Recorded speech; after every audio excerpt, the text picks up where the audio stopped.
All right, hello everyone. And welcome to today's event. My name is Ted Dubuque. I'm a legislative assistant for Congressman Michael McCall, who is co-chair of the Congressional Internet Caucus.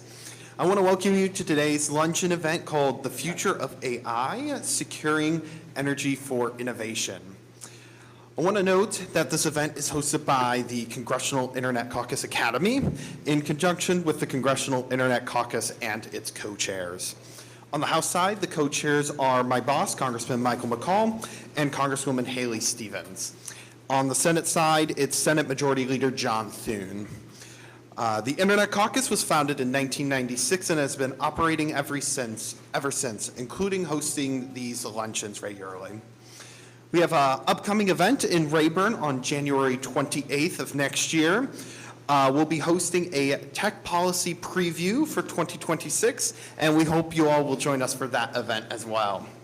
Today we have a panel of experts who are on the front line of AI at the confluence of energy and innovation.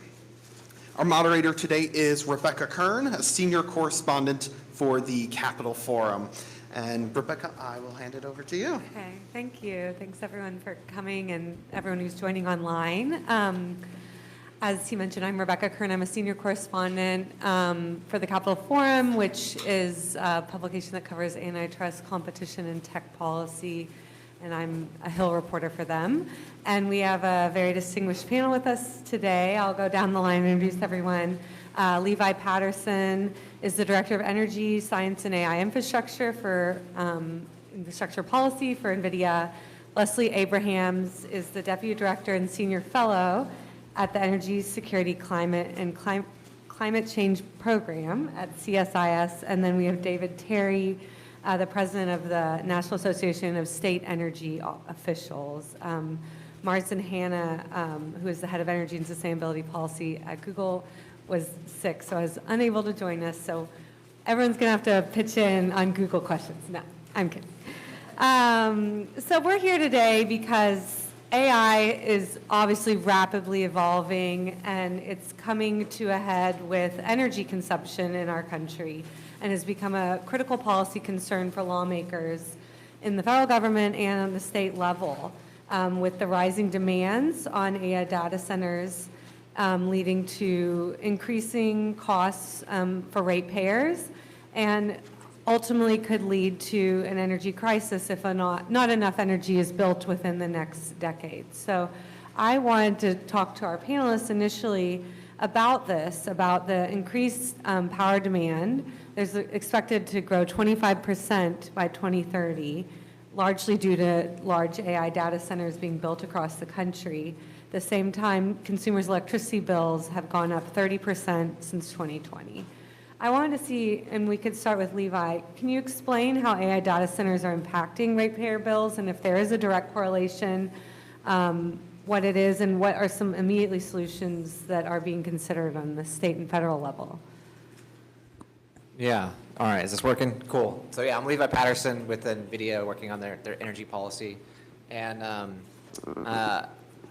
I think when we look at the impact of, or the current state of electricity bills, like it's important to zoom out a little bit on first principles of the electricity grid and what changes prices. So your electricity bill is not really, you're not paying directly for the gas or renewable power that is putting energy onto the grid. You're really paying for the bulk of how do you get that electricity from where it's generated to you. That's the largest set of costs, is these system costs, right?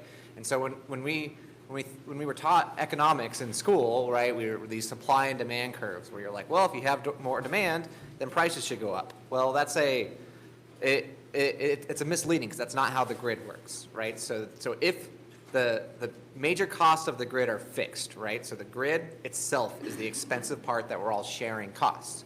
If you add more demand to share those costs with the grid, then prices will actually go down because you're all sharing these big fixed costs. And so the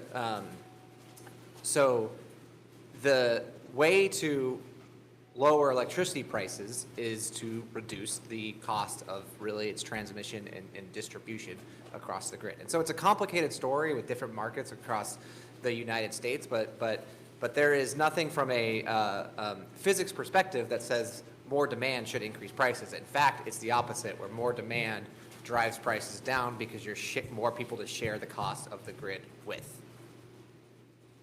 Sounds like transmission is really the problem, though, and getting more transmission onto the grid is very costly. And I wanted to see, David, if you could kind of talk about that difficulty. Some of the difficulty, but also following up on what Levi said, he's absolutely correct. The cost of transmission distribution, I think this doesn't fit well in a headline or a bumper sticker. We've underinvested for a long time. We have cybersecurity costs. We have resilience costs. The generation part, we've gotten very cheap power from gas and wind and solar, and depending on the location, every state's different. All of those things are really contributing to the increase in cost. And I think the demand increase in many locations has the opportunity to better utilize the generation and transmission distribution assets we have. The catch, as you just noted, building transmission is not easy. There are state-to-state issues, environmental issues. There are federal lands, particularly if you're west of the Mississippi, where there are large swaths of federal lands. So we have been working with many in Congress to advance federal permitting reform. At the same time that we've been working at the state level to help centralize siting and permitting within the state so we can streamline and run processes in parallel rather than independently. The third part of that that's made it challenging is that, understandably, a lot of communities, a lot of people don't want transmission or other energy infrastructure running through their backyard. They have a variety of good reasons, bad reasons, et cetera, but it is a conundrum. I think where we are now with increased demand, not just because of data centers, just we have a lot of economic development generally, onshoring of manufacturing, more electrification in some parts of the country, of heating systems, of transportation, et cetera. All that contributes to it. And the idea that we're going to take 10 or 15 years to build a transmission line does not line up well with, we have a 1 to 5 year window of very severe grid stress in many places. So trying to break through that federal, state, local, and community logjam of resistance to transmission, which has a lot of different challenges with it, is something that I think we see many governors around the country focusing on, certainly some in Congress, rightfully so, and the industry writ large. And I just want one other piece of food for thought. Energy is an extremely high priority, electricity specifically, in almost every state. We have 37 governors up for election or re-election next fall. This is on the ballot in many locations for affordability, reliability, and really the abundance of electricity so that you have good economic development. And those are all ands, they're not ors. All three of those have to be met. I'll weigh in, yeah, as well. Yeah. So I just wanted to weigh in on this question of electricity rates and affordability. And I think that one thing that's important to know first is that the electricity grid is very regionalized. So when we're talking about what's happening across the United States in general, that hides some of the nuances. But when we're thinking about what has happened to prices in the last few years, what's driven up those costs has really been, like we talked about, the increasing costs of transmission, distribution, and also volatility in prices from fossil fuels, so like natural gas prices, that's been rising. But the question about how data centers can impact affordability and prices is that when we're looking forward, what we're worried about is that in general and on average across the United States, the grid is only used about 50% of its capacity at most times.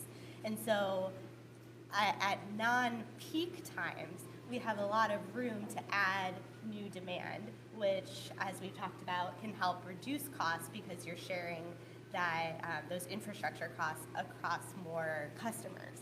But the problem is when you start to get to the peak demand, that's when that excess capacity starts to get squeezed.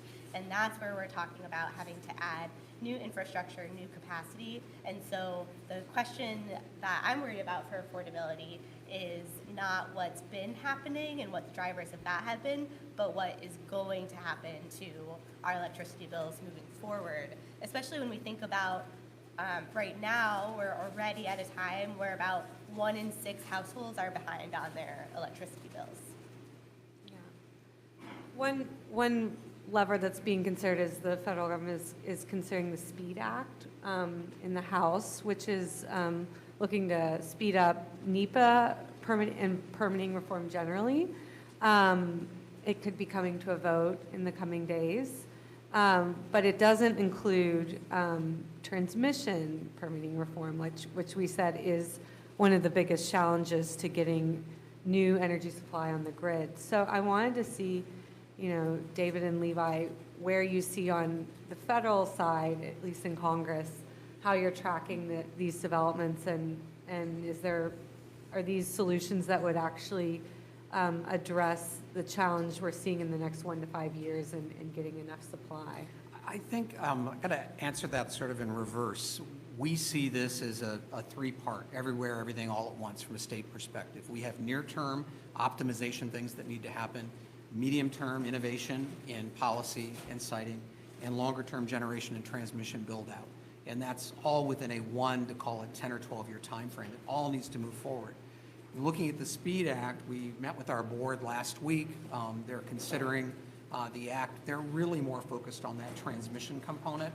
So we're beginning to engage the Senate in particular, Senate staff, Senate offices, about what the transmission component would look like to that. And are there innovative ways, either state agreements across states that can be built into that, something to expedite it. That still is a medium to longer term action. So it's an important part of the puzzle. We can't wait on it. It's holding things up. But that's really the framing that we have. I would say the other piece is that we need, I think, something to break through the logjam at both the state and federal level. I always think of policy being something that's proactive and forward-moving. We have some priority loads, whether it's AI data centers from a security or economic perspective, defense critical infrastructure, other critical economic development pieces that are important manufacturing components that may need to move more quickly. And I think we're looking for, at least in our organization, different ways to address that. There may be urgent transmission that goes on one track, less urgent on a more regional and conventional track. But we intend to weigh in heavily on that. In the previous Congress, we supported the Manchin-Barrasso bill as an example. We think we need to go beyond that, but the conversation is just beginning. Yeah, I don't have a ton to add because I think that's a really good landscape of it. I mean, I think it's important for us to understand where we're going from an energy perspective, and to recognize that if we care about things like onshoring manufacturing and building and onshoring manufacturing, if we care about critical minerals and the processing that'll go in line with that, if we care about cancer research, modeling proteins and building labs to test a lot of therapies, like those are all going to be very energy intensive industries going forward, and so we're going to see really demand drivers from lots of different areas in the economy on the energy sector, and these industries are going to invest where they have energy. So when we talk about things like permitting reform, the SPEED Act, it's encouraging to see support behind solutions that allow us to, or that allow the United States to really be fertile ground for these important industries of the future for our U.S. competitiveness. And so I think it's critical that these conversations are accelerated in Congress. Has NVIDIA taken a stance on any of the bills? No, we don't have an official, it's, if any, bills that we've ever taken a stance on. I don't think we have a formal position on pretty much any bill ever. So, but it's something that we're tracking very closely, that we're working with Congress and the administration on how we could be helpful in ensuring that we have enough energy to support our country's goals. So it's something that we're excited to be part of the conversation, but no, we don't have an official position. I think just to put the transmission problem into context, we've been building somewhere between 500 to 800 miles of high voltage transmission in the United States each year. In 2024, the Department of Energy grid needs study report said that we need 5,000 miles a year for the next 5 to 10 years. And that was even before all of this load growth projections from data centers. So we are really far behind on our transmission needs, and it takes 10 years, like we said.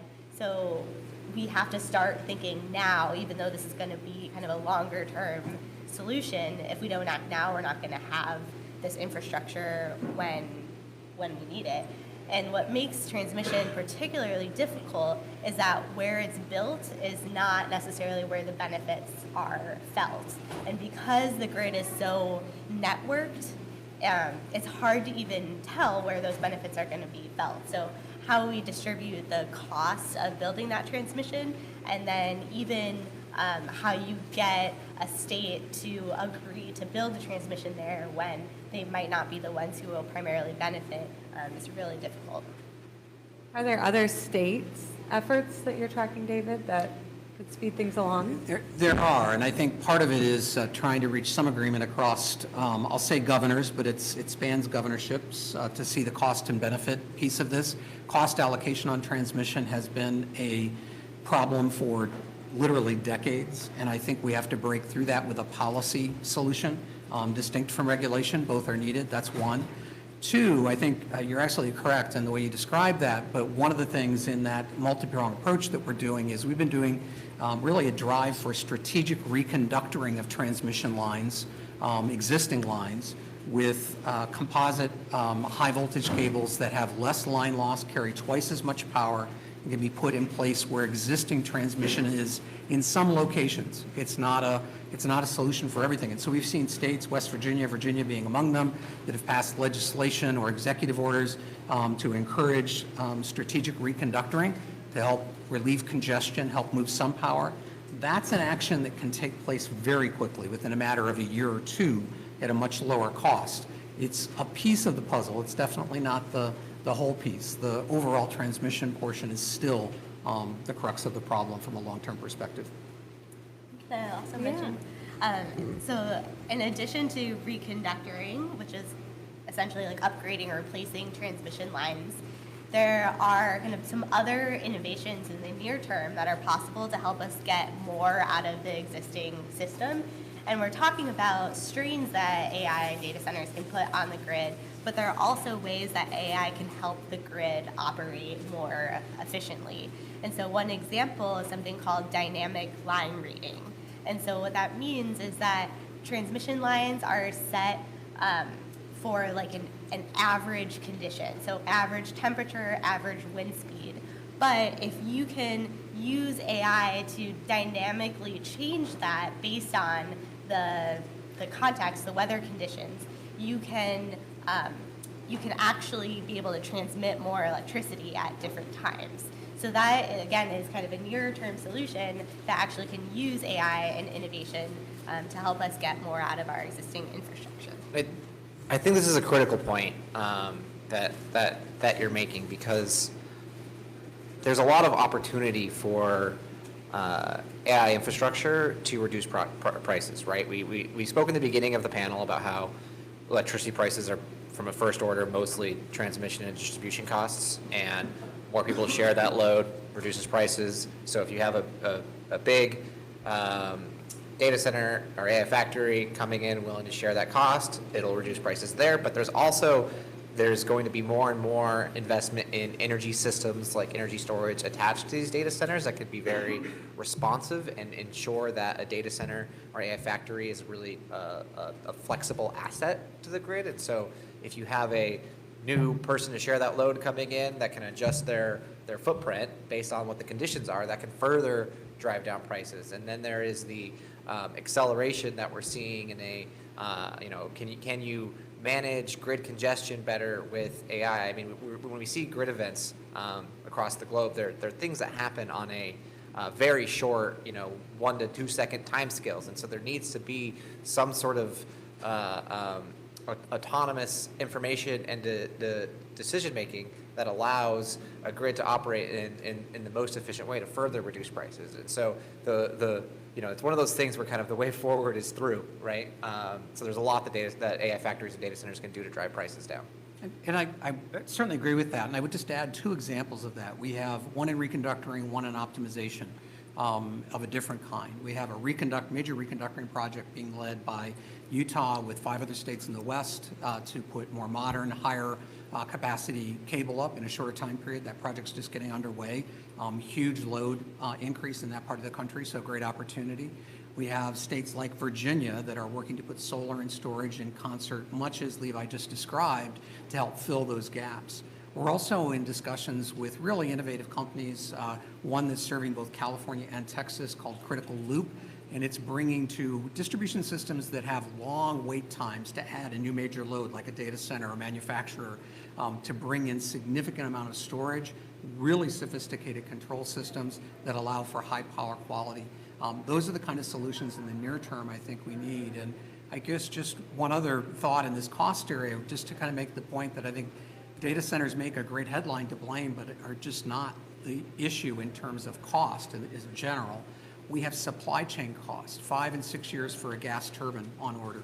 Similar timeframes for transformers in the electric system, which are generally not standardized. They're very unique products and long lead times. The cost of those items have doubled and tripled and quadrupled, less from demand in the US, but demand globally. So all these factors come together, and looking for those optimization solutions, I think, is the right path.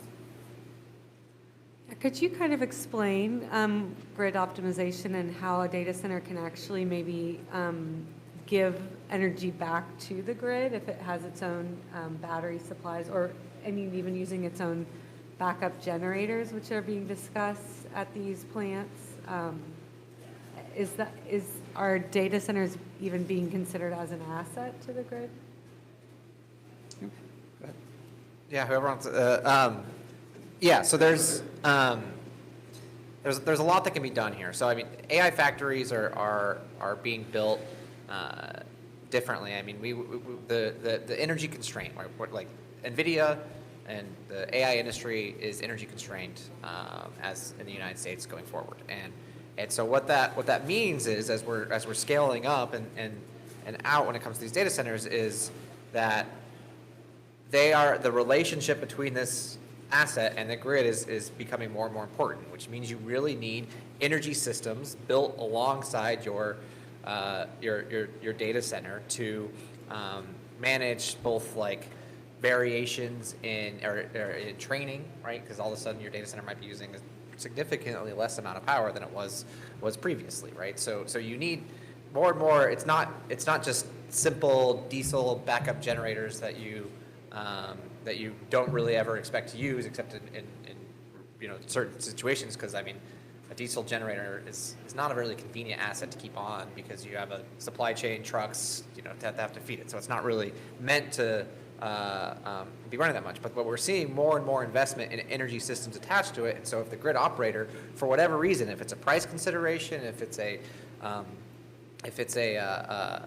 grid instability issue, they can just send a simple press a button and send a signal to that data center's energy system and literally use AI. These tools are available and being deployed to have the whole data center and the energy system be responsive to that grid. What is important is that this is a new way to do things, and so for example, FERC is doing this ANOPA right now, this Advanced Notice of Proposed Rulemaking on flexible assets. It's important for these relationships to be allowed, right? Like, data centers can be really productive assets for reducing prices if the rules allow them to bring their own energy systems to the grid to do that, right? And so there's this, it's a big job in front of DOE and FERC to figure this out, but there's a lot of opportunity there. Go ahead. So when we're talking about data center flexibility, which I'm sure is something that you've all heard a lot about because it's been in the news headlines, the reason we're talking about it is going back to that issue of peak demand that I mentioned at the beginning. So most of the time, it's not an issue to have these new loads on the grid. The challenge is that during an extreme event, whether it's a really hot day in the summer, that's when the capacity of the grid is being squeezed. And the way that our grid planning works right now is that we have to plan for the loads that we have to be at their highest capacity on the worst day of the year, basically. And so what flexibility can do is say, well, maybe we don't need to plan for that. Maybe we can say that instead of this data center needing its full load at that really critical moment, it can reduce the demand so that we don't have to worry about those few hours of the year. And there are a few different ways that a data center can be flexible. One is that it can shift its own load. So either it can move some of its operations to a different time or a different part of the country, which, you know, my colleagues here can tell me how difficult or realistic that is. But another option is called bring your own capacity. So this is where you can, a data center can have either natural gas plants, it can have battery backup, or some combination of, you know, solar resources to be able to provide capacity when it's needed at those critical points. And so the issue with flexibility is that it hasn't been demonstrated at scale on the grid yet. And data centers, because of how much capital they've invested in the chips, they want to be operating all the time. And so this isn't really an economic proposition for them. What makes flexibility, I think, interesting to hyperscalers is where it can allow accelerated speed to power. So if we can say, well, we don't have capacity on the grid for you yet, so either you would have to wait 5 years, maybe longer, until we can build this new capacity to be able to meet your demand, or we can get you online in 1 to 2 years. You just have to be able to have curtailable or flexible load. That's where it starts to become interesting and motivating, I think, for the companies. And I think that flexibility is key. We have states like California, New York, even Virginia to an extent that have demonstrated, not in the data center area, but this aggregated load flexibility that allows for meeting that peak. From a data center perspective, though, the loads are quite large. The idea of them providing power back to the grid, except in pretty unique circumstances, is not realistic, at least not as the lay of the land is now. We have a couple of states that have moved. Ohio and West Virginia have legislation to really free up behind-the-meter options for generation, which I think has some positive attributes for those two states. The diesel backup issue is one that is very challenging. First of all, whether it's a data center, a hospital, or this building, backup generation is typically for an emergency. There are emergencies, you have to be prepared for it. Our organization and the state energy offices have worked on energy emergencies for decades. The challenge of getting enough diesel fuel to fuel a number of data centers to keep them operating for any length of time is completely impractical. It also curtails diesel for other purposes. It would increase prices of diesel. There are just a lot of challenges with that make it not a great option. I really can't think of a circumstance of how it would work well, much as it would be nice that if it would. Battery storage to meet those peaks, much as just described, is just a perfect fit, provided we get the right policies and regulations to allow that to work in the marketplace, which we don't really have at the federal level or the state level in most locations at all. Right, and one of the things that this administration is doing is cutting back on energy renewable tax credits with OBBA that expired this year. And then we're seeing this administration direct DOI to more or less put a moratorium on new solar permits. So these kind of attacks, some would say, on renewable energy, which is currently the cheapest source of generation to the grid and also the cleanest, could be posing a challenge for grid operators and the AI data centers being built. So, I mean, I wonder, David, are you seeing in parts of the country that we're, hoping for these offshore wind credits, for example, and these in the Northeast, which already has a constrained energy supply, especially in the winter. How are you seeing that play out politically and just logistically going forward? Politically, certainly very challenging. The Northeast and the Mid-Atlantic for offshore wind is somewhat unique. It's a large swath, huge power source potential. It also is very coincident with peak load, so it adds a lot to the grid. Onshore wind, if the peak is later than the day, peak power usage, it may not be coincident with the peak need, the wind resource. So it's different in different locations. Onshore is a particularly good opportunity to address that in the Mid-Atlantic and the Northeast. Solar and storage in particular, huge benefit because it's fast. It does provide a much greater consistency of power because of solar and storage. That's a very big hindrance. What we see in most states of all political perspectives is all of the above, literally, as in what resource is fastest, cheapest, makes the most sense for our state. And we see governors of both parties just really moving that message forward. And I think that's what we're trying to convey in this sort of staging of near, medium, long-term all at once. In the longer-term basket, we have a group of 11 states and some 20 observer states in an initiative to advance nuclear power, small modular reactors. That's a longer-term item, but we need to work on it today. Those states are moving quickly. It's called the First Movers Advanced Nuclear Initiative. We have a similar one kicking off in 2 weeks with geothermal power specifically, another 13 states working in that area. And alongside of that, geothermal heating and cooling, which is a much more rapid deployment activity that's a less energy, a less electric intensive way to operate a data center, a home, a large load. So those are some of those options, I think, around renewables that our states are pushing forward with. I think offshore wind is facing some particular challenges. There's certainly news today on that, but the load is very coincident in New England and Mid-Atlantic with that offshore wind, and it makes it super important.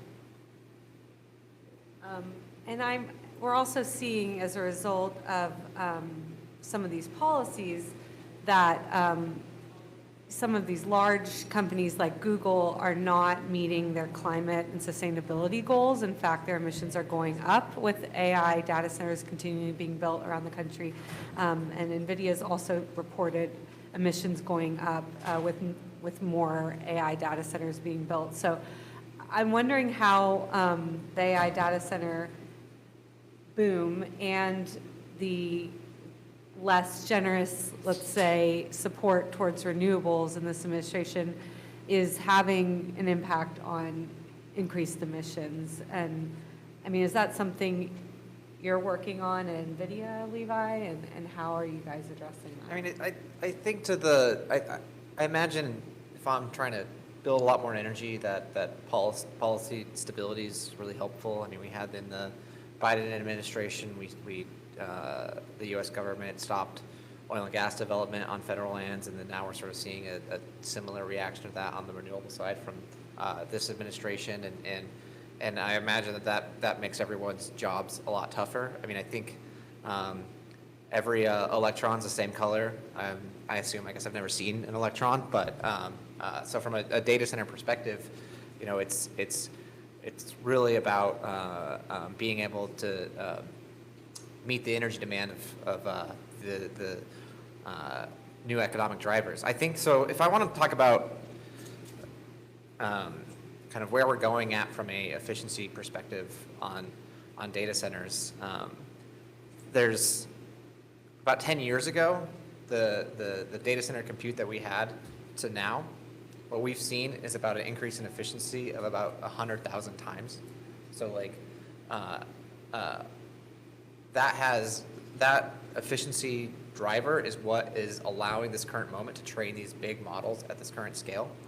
And we're continuing to see that trend in efficiency. So what that really means is, if I said that your house was 100,000 times more energy efficient, you'd be like, all right, well, energy's free at my house. And so, we expect in 10 years or so, the models that we're using and training are essentially going to be through further efficiency trains, both in the hardware, at the stack, and at the model level.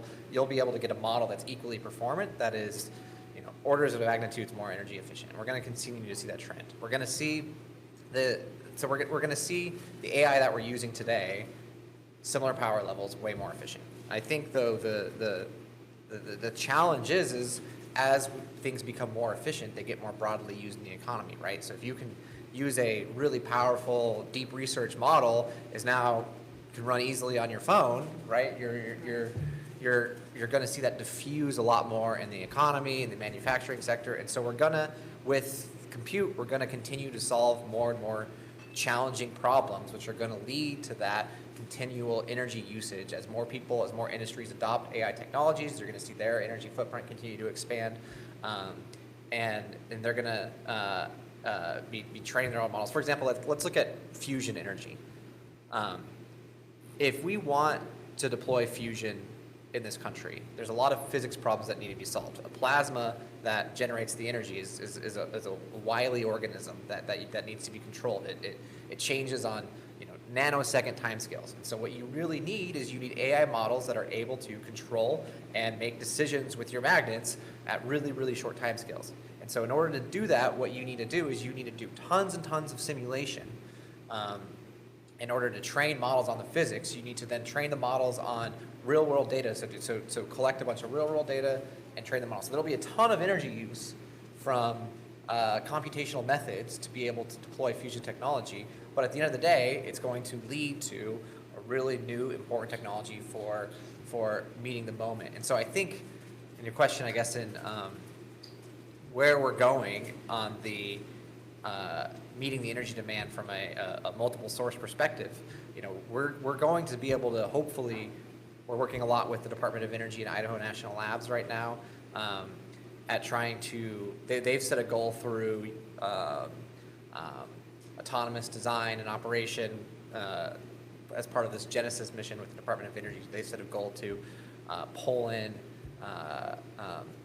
nuclear power deployment from like 2 to 5x, and so we're going to see a really rapid acceleration of innovation. I mean, this decade is going to be is one of the most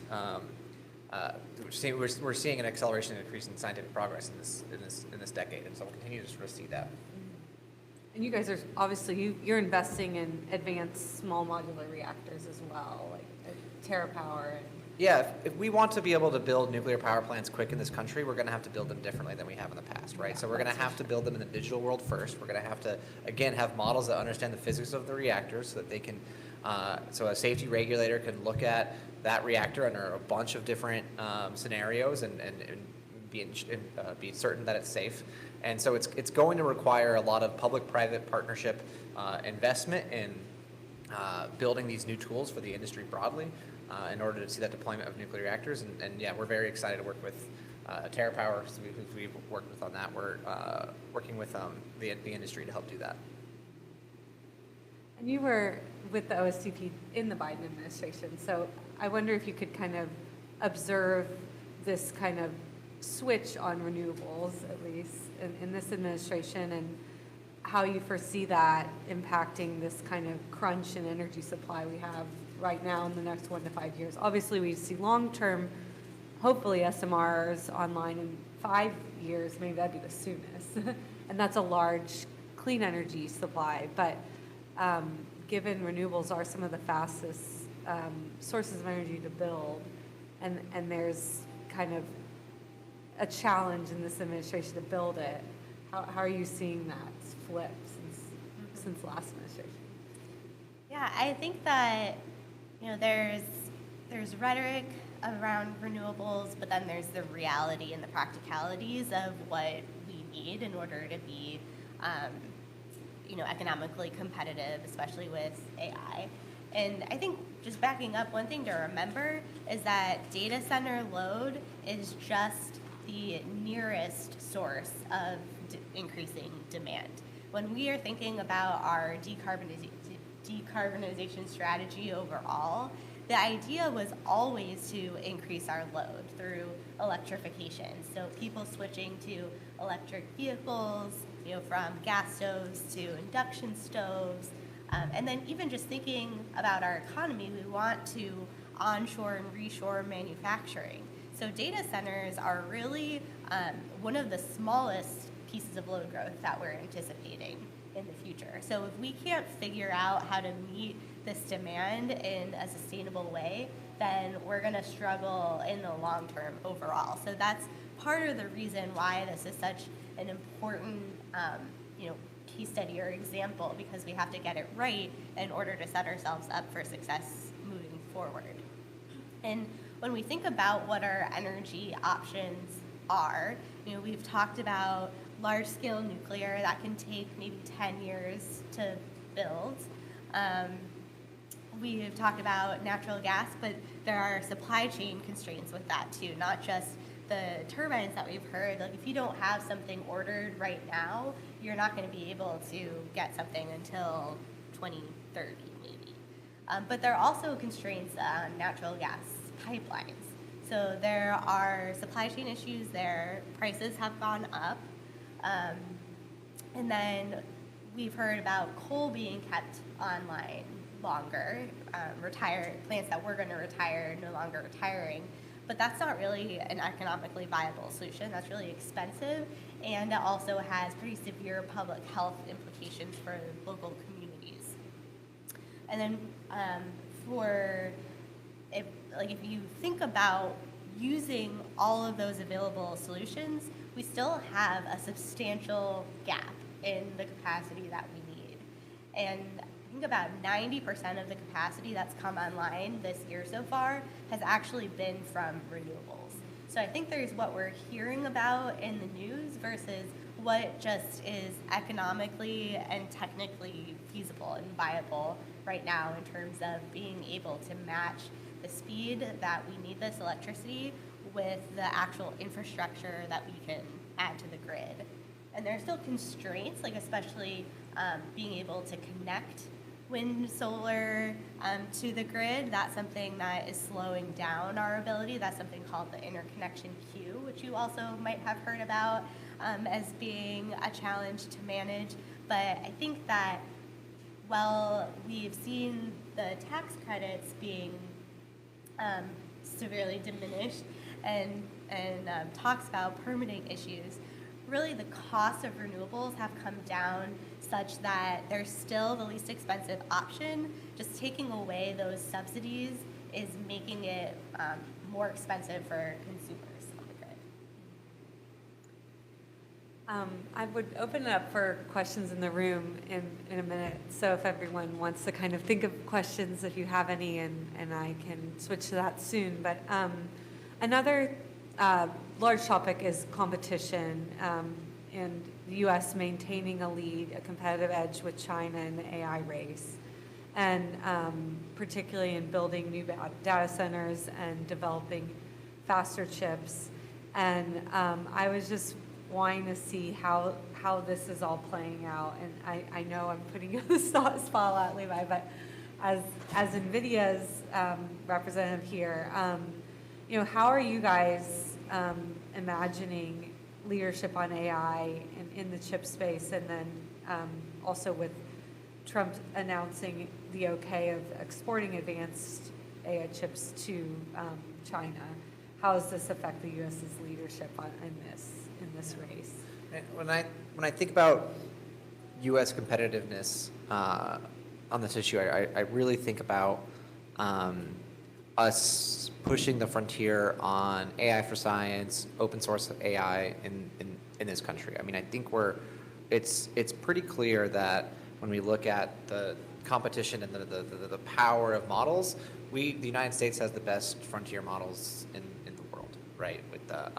With our model companies, there's a very clear market signal with kind of the chatbot-like interface for us to continue to drive there. Where we're seeing increased competition is on the open source level and on specific models trained on physics, chemistry, science, and those are areas where we're doing a congressional briefing where there's an important federal role is on the research side for training models on physics, chemistry. And so if you look at why are open source models important for AI competitiveness? Well, if I am a manufacturer and I'm wanting to build a special model to help control a process or some robotics in my factory, I'm going to want to find an open source model that I can take.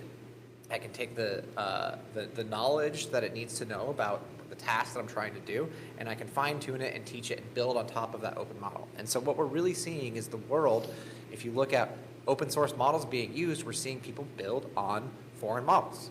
And so we need to be able to really push the frontier on the open source side. And so you need open source models, and then you need models that are trained by that are solving fusion problems, that are solving health sciences problems, that understand proteins, right? Those are how we're going to win the AI race. And so we're really encouraged by the recent announcement by the administration on the Genesis mission, where they're really looking at grand challenges across the federal mission and trying to pick out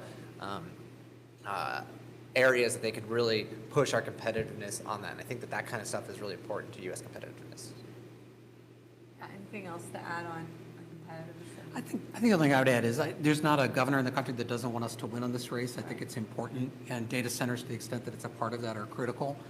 I would add to that, though, the amount of computational power that companies, non-data companies, are needing in order to make their businesses more productive, more efficient, whether it's banking, manufacturing, et cetera. Our energy directors are very cognizant of that as well. So it's about competitiveness not only in the AI race, but competitiveness for how that's utilized, the computational demand inside companies. The second piece is, as much as data center power demand is important, the largest cement manufacturer in North America has a huge electricity load. They've rebuilt their plant. It's a state-of-the-art facility. It's in Indiana. Huge power demand. We see manufacturing in autos in the Southeast, same way. Electrification in the Northeast, et cetera. So the power demand piece and an economic win is in so many different categories right now that I think that's the message on fast optimization and cost. And on the cost front, we know that roughly half of U.S. households have a negative net worth. So how cost affects those households is critically important. So there's a lot of pieces that come together at the state policy level in making these decisions. And I think it's why when we think about competition, it's not only international competition, it's competition economically among the states, but it's also the well-being of those consumers. And I think our members are keenly concerned about lower-income folks, just as they are about job creation in this space. So there's a lot of those pieces that come together. I guess it's a short way of saying it's complicated, but I think we're all on board in doing our part. Does anyone have some questions in the room? Okay. We'll go with you right here, and then we'll go next. And you can speak loudly, and I can repeat for the audience online. So. Hi, my name is Jerry Davis. I'm a research engineer in DC. I'm curious about how, if I look at the future and all 50 states had, let's just say, data centers planted in every state, I mean, how do you, wouldn't that not be a good, like, how do you get the people, or universities especially, kind of create non-company-centric data centers that really empower people in their local regional issues? Wouldn't it make more sense to just empower universities to kind of now do good research, kind of build that out amongst their local communities, so that way in the future, if there was all 50 states having multiple data centers, at least it isn't where there's like a monopoly of, well, companies are controlling all the data centers, and we have more faculty and more practitioners on the ground that have stake in it. Yeah, so I can repeat it real quick, just for people online. He was asking about getting community involvement in ownership of data centers, whether it's universities versus companies owning data centers. I don't know if that's a model being considered, but yeah. So the point that you're making about how critical it is to get communities and universities access to compute is central to our U.S. competitiveness. They are going to solve different problems, often really challenging problems, with this compute that the private sector might not be incentivized. You know, if there is like $1 billion total addressable market, then the private sector is going to go solve that problem, right? But if there's not that right now, then that's generally a space where the public sector can really move the needle. And so how to give the university sector more compute and communities is really important to us. And so we recently worked with the National Science Foundation, for example, in to help supplement open science model development by building a smaller AI factory with the Allen Institute. It's sort of an example of how to do that.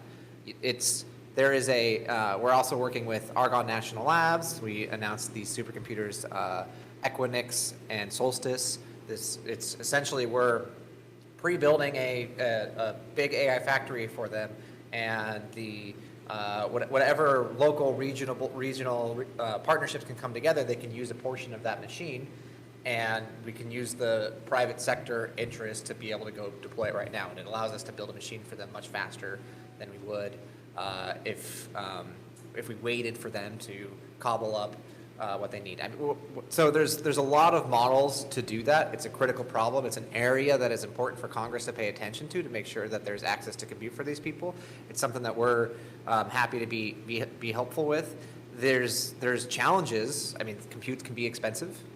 There needs to be, so you don't necessarily want, there needs to be some connectivity between all these resources, so you make sure that you're using these public sector resources efficiently and getting the most out of them from the communities. But it's an important question that you raise, and something that we're seeing a lot of attention to from this administration on the Genesis mission is going to be helpful to that goal. So yes. There was another question. Okay, I'll go with you. Yes. Yeah, this might be for David or Leslie. If you could just reiterate how the SPEED Act would or would not address the transmission challenge, since that might be coming up this week. So she's asking how the SPEED Act would or would not address the transmission building challenge, which my understanding is the SPEED Act is not addressing transmission currently in the House version. Or you can expand. It doesn't. It focuses purely on NEPA. So in how that develops in the Senate, we hope there is a transmission component. So it's great that it is moving in the House. That's very positive. But from a transmission perspective, that's going to be another bill. Okay. You had a question earlier, yeah, with the hat. Oh, this guy behind you with the hat, yeah.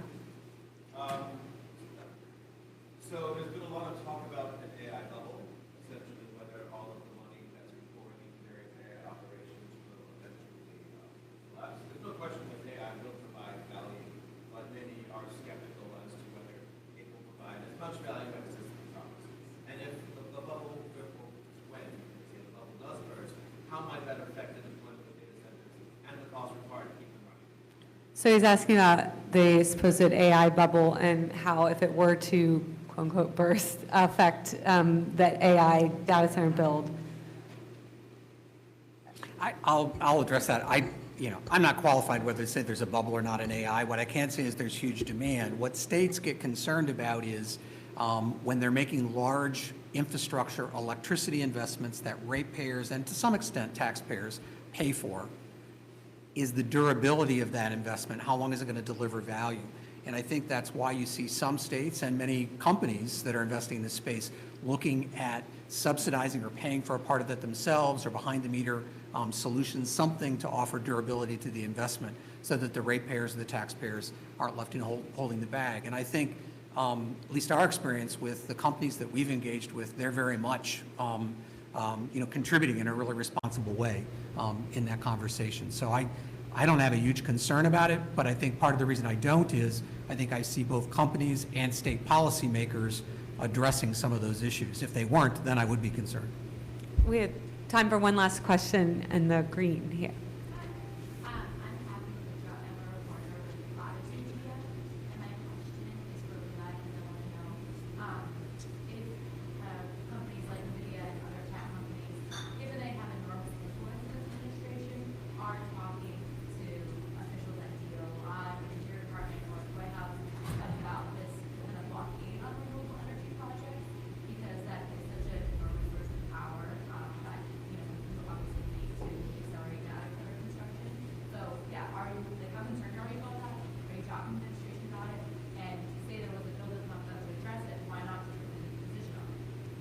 So she's asking about the administration's putting some blockades on renewable build at the Department of Interior, and if NVIDIA is talking to the administration, raising concerns about this, and if there would be any action in Congress, if you'd support it. Unfortunately, I'm not familiar with all their engagements right there right now, so I can't give you a full answer on that, but happy to follow up on that question. Great. Any last very quick questions from the audience? Well, yeah, seeing none, I wanted to thank our great panelists for a really detailed and I thought thoughtful conversation today on a very complex topic. So thank you guys, and thanks Tim for helping organize this with the Congressional Internet Caucus, and appreciate you all attending. Thank you.